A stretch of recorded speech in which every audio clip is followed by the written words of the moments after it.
Friends, welcome to Mishra classes. Radhe Radhe, जय माता दी, राम राम जी।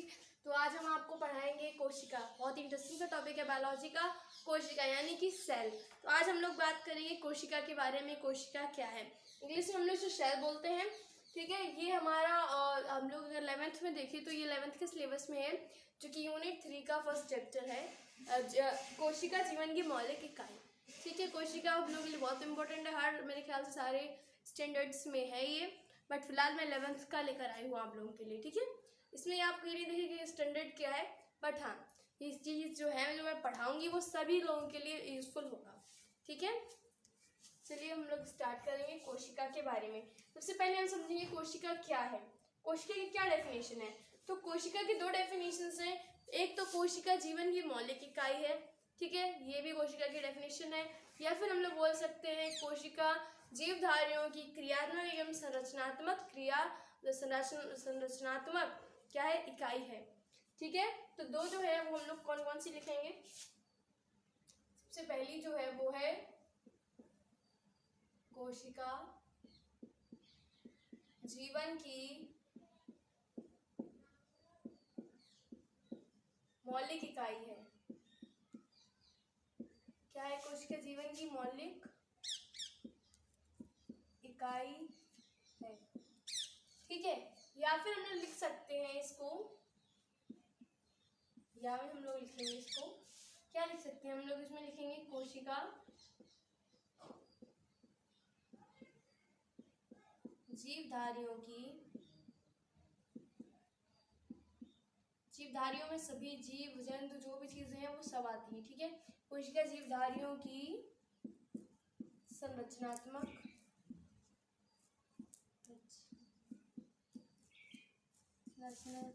एवं क्रियात्मक क्या है, क्रियात्मक इकाई है। ठीक है सब्जी जी, क्या है, क्रियात्मक इकाई है। ठीक है, इसका मतलब क्या है, जो कोशिका है वो जीवन की मौलिक इकाई है। मौलिक का मतलब है कि बहुत ज़्यादा इंपॉर्टेंट चीज़ है हमारे जीवन की। ठीक है, अगर जो हमारा पूरा जो शरीर बना वो किससे मिलकर बना है, कोशिकाओं से मिलकर बना हुआ है, ऐसा कि हमें पता है। ठीक है, फिर हम लोग बात करेंगे कि इसकी दो डेफिनेशन हमें मिलेंगी। कोशिका जीवन की मौलिक इकाई है और दूसरी में मिलेगी कोशिका जीवधारियों की संरचनात्मक एवं क्रियात्मक इकाई है। ठीक है, आप दोनों लिख सकते हैं, आपको जो सिंपल लगे आप वो लिखेंगे, बट हम लोग याद अगर दोनों कर लेंगे तो ज़्यादा बेटर होगा। ठीक है, और इसके बारे में और चीज़ हम लोग समझेंगे क्या है।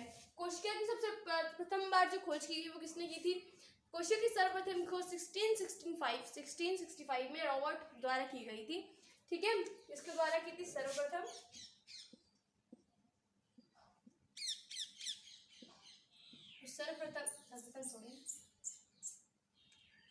ध्यान नहीं रहता, हम लोग लिखेंगे जो कोशिका की खोज सबसे पहले किसने की है, खोज जो इसकी स्टार्टिंग में सबसे फर्स्ट टाइम जो किसी ने की है वो क्या है, 1665 में किसके द्वारा की गई है, रॉबर्ट हुक के द्वारा। ठीक है, किसके द्वारा की है, रॉबर्ट हुक द्वारा। बट इसमें ये चीज है कि कोशिका की जो खोज उन्होंने की थी, बट वो कोशिका कौन सी थी, वह कोशिका मृत कोशिका थी। ठीक है, तो 1665 में इन्होंने कोशिका की खोज की है, वो कोशिका कैसी थी, मृत कोशिका थी। ठीक है, तो लिख देंगे मृत कोशिका की खोज। ठीक है, ठीक है, मृत कोशिका की खोज किसने की है, मतलब कोशिका की खोज सबसे पहले इन्होंने ही की थी, बट वो कैसी कोशिका थी, मृत कोशिका थी। ठीक है, ये चीज हो गई हमारी। अब हम लोग आगे बात करेंगे कि और किस किसने इसके बारे में हमें चीजें दी। ठीक है, फिर आगे चलकर एक जो आए जिनमें का नाम था एंटोनी वॉन न्यूवेनहॉक। ठीक है, ये जो वैज्ञानिक थे एंटोनी वॉन न्यूवेनहॉक, एक्चुअली इन लोगों के नाम भी बहुत हार्ड है, इम्पॉसिबल, मतलब बहुत हम लोग को प्रॉब्लम आती है याद करने में।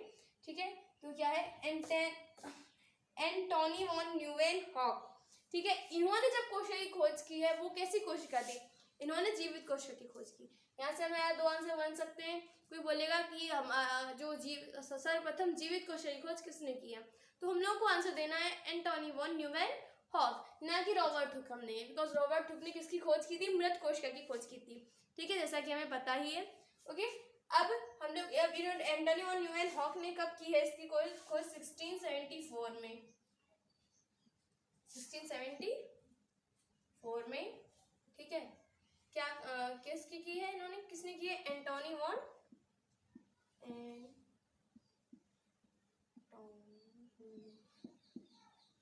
गलत हो जाए तो बता दूंगा, एंटोनी वन ल्यूवेनहॉक,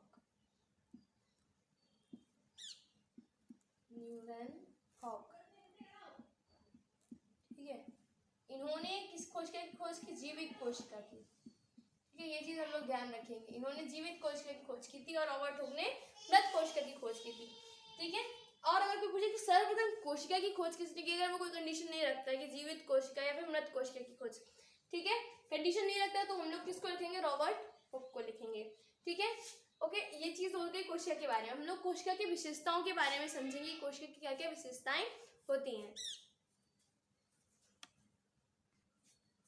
तो जैसा कि हम लोगों ने देखा कि हम लोगों ने भी सिर्फ कोशिका के बारे में बात की है, अब हम समझेंगे कोशिका की विशेषताओं के बारे में, कोशिका की विशेषताएं क्या क्या हैं, ठीक है, जो कि हम लोग समझेंगे। कोशिका की विशेषताओं में क्या है, कोशिका वह एक जीवित छोटी इकाई है जो स्वतंत्र रूप से रह सकती है। कोशिका कैसी इकाई है, कोशिका एक छोटी कोशिका जो है वो एक ऐसी छोटी इकाई है जो स्वतंत्र रूप में काम कर सकती है। छोटी इकाई है, शॉर्ट में लिखेंगे हम लोग, ठीक है, कुछ टाइम बहुत हो जाएगा। छोटी इकाई है जो स्वतंत्र रूप में कार्य कर सकती है।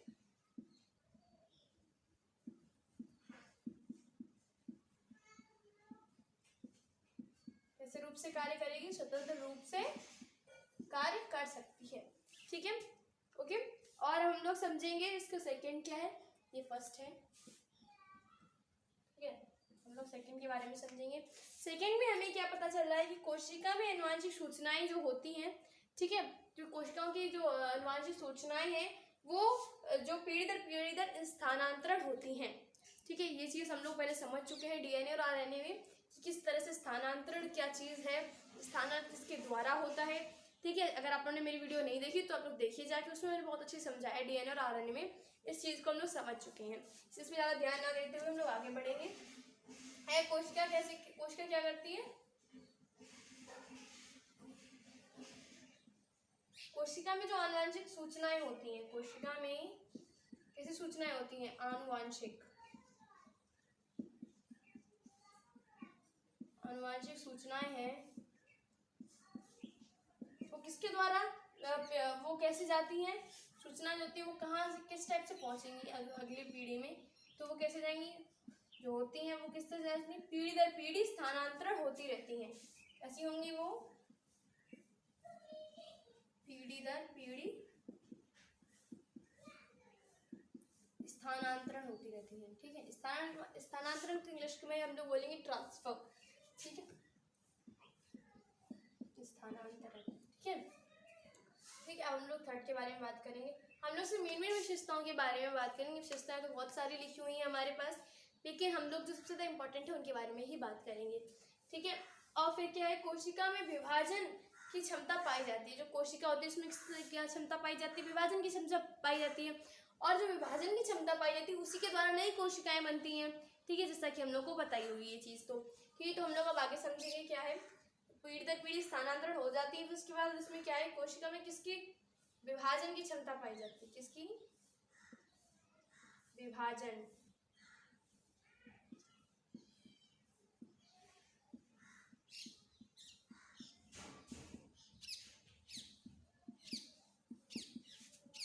विभाजन की क्षमता पाई जाती है, ठीक है, ओके। ये तीन जो है वो कोई और विशेषताएं हम लोग इसी के बारे में बताएंगे, कोशिका की विशेषताओं के बारे में। अब हम लोग देखेंगे कोशिकावाद और कोशिका सिद्धांत, ठीक है, ओके। चलो फिलहाल अभी आप लोग इसका एक स्क्रीनशॉट ले लीजिए, फिर हम लोग बात करेंगे।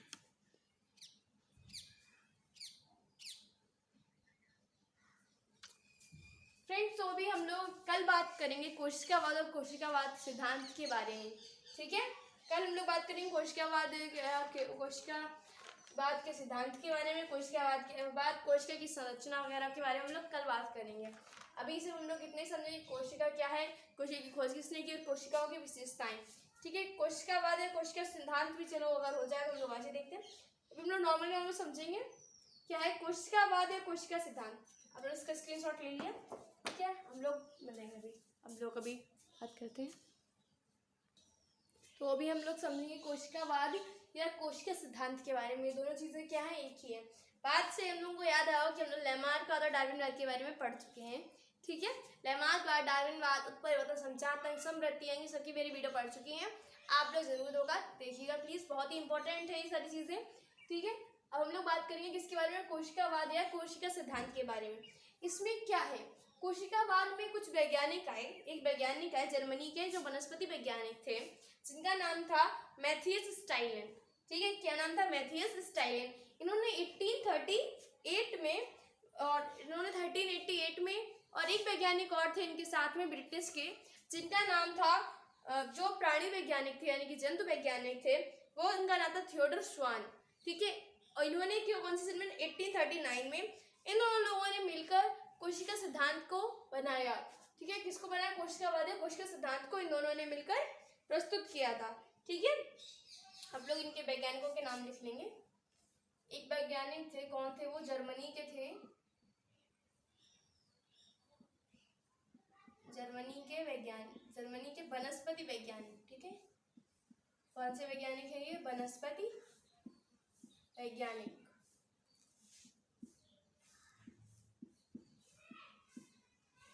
वनस्पति वैज्ञानिक थे, जिनका नाम क्या था, क्या नाम है इनका, हार्ड तो नेम है लोगों के, मैथियस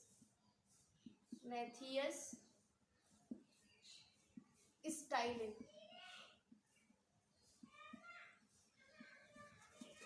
मैथियस स्टाइलन, ठीक है, ओके। इन्होंने कौन सी सन थी इनकी, इन्होंने थी 1838, ठीक है,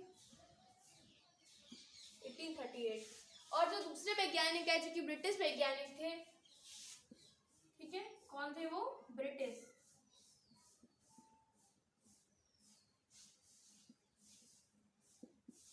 के कौन से वैज्ञानिक रहे हैं वो, जंतु वैज्ञानिक या फिर प्राणी वैज्ञानिक, हम लोग उनको लिखते हैं। ब्रिटिश के जो वनस्पति जंतु वैज्ञानिक थे, उनका नाम क्या था, कौन सा स्वान है भाई, थियोडोर स्वान, ठीक है, थियोडोर स्वान, ठीक है। इन्होंने कौन सी सन में ये पारित किया, इन्होंने किया है 1839 में। तो ये जो दो वैज्ञानिक थे, ये लोग फ्रेंड्स बने, तो जो भी हुआ होगा, इन दोनों ने मिलकर ही कोशिका सिद्धांत को प्रस्तुत किया था, ठीक है। जर्मनी के वनस्पति वैज्ञानिक और ब्रिटिश के जंतु वैज्ञानिक ने क्या प्रस्तुत किया, कोशिकावाद या कोशिका सिद्धांत पारित किया। अब हम लोग समझेंगे इन्होंने इसके बारे में हमें क्या क्या बताया। इनके अनुसार पता क्या था, इनके अनुसार बताया इन्होंने कि जो जीव हैं वो जीवों का शरीर कोशिका तथा उसके उत्पाद से मिलकर बना होता है। इन्होंने इतना ही बताया था इसमें, क्या जो जीव है उनका जो शरीर है वो कोशिका तथा कोशिका से मिलकर जो उत्पाद बनते हैं उनसे मिलकर बना हुआ है, ठीक है। परंतु एक चीज में यह हुई कि जो इनके द्वारा जो सिद्धांत दिया गया था, इसका एक अपवाद भी है, मतलब अपवाद क्या, इसको गलत ठहरा दिया गया, क्योंकि इन्होंने कुछ चीजें थी जो इन्होंने नहीं बताई, ठीक है। इन्होंने सिर्फ आधा अधूरा बताया, ये पूर्ण नहीं था। क्या था, जो कोशिकावाद का सिद्धांत जो जर्मनी के वनस्पति वैज्ञानिक तथा ब्रिटिश के जंतु वैज्ञानिक ने दिया था, वो कैसा था, वो पूर्ण नहीं था, वो कैसा था, वो अपूर्ण था, ठीक है। जो इनके द्वारा प्रस्तुत किया गया उसमें क्या क्या चीजें मतलब नहीं रही, क्यों अपूर्ण था, ये इसके बारे में समझेंगे। क्योंकि इन्होंने क्या था, इन्होंने अपने जो सिद्धांत दिया इन्होंने उसमें इन्होंने सिर्फ इतना ही बताया कि जो कोशिका है वो जीवन जो भी मतलब बताया कि कोशिका जो हमारा शरीर है वो कोशिकाओं से मिलकर ही बना है तथा उसके उत्पादों से मिलकर बना, लेकिन उन्होंने ये नहीं बताया कि नई कोशिका कैसे बनती है उसमें, ठीक है। जब ये चीज है तो इसमें नई कोशिका भी तो बनेगी ना, तो इन्होंने ये चीज नहीं बताई कि कोशिका की कैसे स्टार्टिंग, मतलब कोशिका जो नई कोशिका है वो कैसे बनेगी, ठीक है। तो जब कोशिका कैसे बनेगी तो उसके लिए एक नए वैज्ञानिक आए, ठीक है, एक वैज्ञानिक आया, उन्होंने इसके बारे में बताया कि मतलब क्यों इनका गलत है, जिन्होंने इसको गलत ठहराया, ठीक है।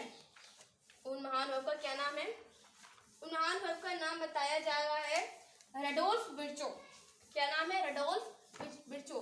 इन्होंने क्या बताया हमें, हमारे नोट्स में हमने बहुत शॉर्ट में के रखा है जिससे कि हम लोग पढ़ाने में आसानी हो, हमें भी और आपको समझने में भी आसानी हो, ठीक है। तो हमने क्या लिखा हुआ है, सिद्धांत में ये नहीं बताया कि नई कोशिका का निर्माण कैसे, तो हमने बता दिया आपको। अब बात करेंगे जो तीसरे जो वैज्ञानिक है, इन्होंने ऐसे लोग ऐसे स्टार बना लेते हैं इससे, जिससे हमें याद रहे। ठीक है, और जो तीसरी चीज है वो क्या है, ये दोनों ने मिलकर क्या किया भाई, दोनों ने मिलकर कोशिका है, परंतु ये जो तीसरे वैज्ञानिक है रडोल्फ विर्चो, इन्होंने क्या किया, इन्होंने बताया कि जो आपने कोशिकावाद का सिद्धांत दिया है वो अपूर्ण है। फिर जब ये आए रडोल्फ विर्चो तो इन्होंने इसको क्या किया, पूर्ण किया। हमारा यहाँ से एक क्वेश्चन बन सकता है कि कोशिकावाद का जो कोशिकावाद है उसे किसने पूर्ण किया, किसने पूर्ण किया है, रडोल्फ विर्चो। ठीक, क्या नाम है, रडोल्फ विर्चो ने पूर्ण किया। ठीक है, लिख भी देंगे पूर्ण किया, हमें याद रहे। ठीक है, पूर्ण किया। तो इन्होंने यहाँ की ये बताया कि जो नई कोशिका है वो कैसे बनती है।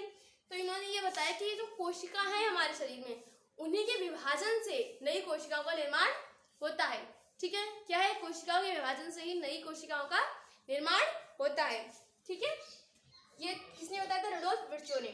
ठीक है, हम लोग इस चीज थोड़ी इंपॉर्टेंट करके लिख देंगे, तो हम लोग डबल स्टार मार देंगे, ये ज्यादा इंपॉर्टेंट है, इस चीज को ध्यान देना। तो इन्होंने क्या बताया कि जो सभी जीव है वो कोशिका तथा कोशिका उत्पाद से बने होते हैं, किसने बता दिया था हमें, इन्होंने। हम लोग इसको भी लिख लेंगे, जो मेन जो कोशिकावाद का सिद्धांत है वो सिर्फ इन 2 लाइन में आएगा। ठीक है, क्या है, सभी जीव कोशिका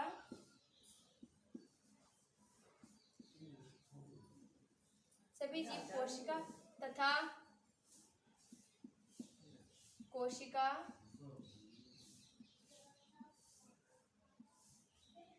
तथा कोशिका उत्पाद, क्या है, कोशिका तथा कोशिका उत्पाद से मिलकर बने होते हैं, बना होता है। ठीक है, क्या है, मिलकर बना होता है। ठीक है, सभी जीव जो है वो कोशिका तथा कोशिका उत्पाद से मिलकर बने होते हैं, हम लिख देंगे, बहुत ही इंपॉर्टेंट है, बहुत ज्यादा। ठीक है, अगर जो पूरा सिद्धांत है वो सिर्फ इन्हीं 2 लाइन में, इसलिए मैंने इनको डबल स्टार से हाईलाइट कर दिया है, इसको आप लोग ध्यान रखें, लिख भी देती हूँ, मोस्ट इम्पोर्टेंट।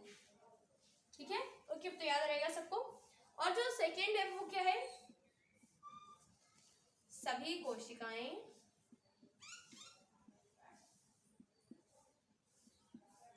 क्या है, सभी कोशिकाएं हैं वो क्या है, पूर्व स्थित कोशिकाओं से निर्मित होती हैं। पूर्व स्थित कोशिका को अगर हम लोग अपनी सिंपल लैंग्वेज में लिखे कि जो हमारे शरीर में उपस्थित है, पहले से ही उपस्थित कोशिकाएं हैं, उनसे बनी होती है। लेकिन हम लोग को अगर लिखना पड़ेगा तो हम लोग ऐसे नहीं लिखेंगे, लिख ऐसे भी देंगे, बट अगर हम लोग लिखेंगे पूर्व स्थित तो ज्यादा बेटर रहेगा हमारे लिए। ठीक है, तो हम लोग लिखेंगे पूर्व स्थित कोशिकाएं।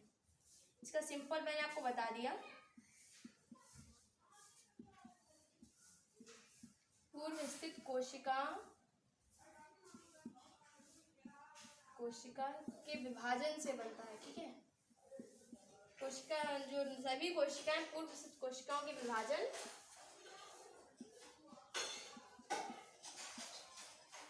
विभाजन से निर्मित होती है। क्या होती है, निर्मित होती है। ठीक है, तो ये जो पूरा है इतना हम लोग इसको ऐसे लिख लेंगे, ये डबल हाईलाइट कर दिया है मैंने, इसको याद रखना सभी लोग।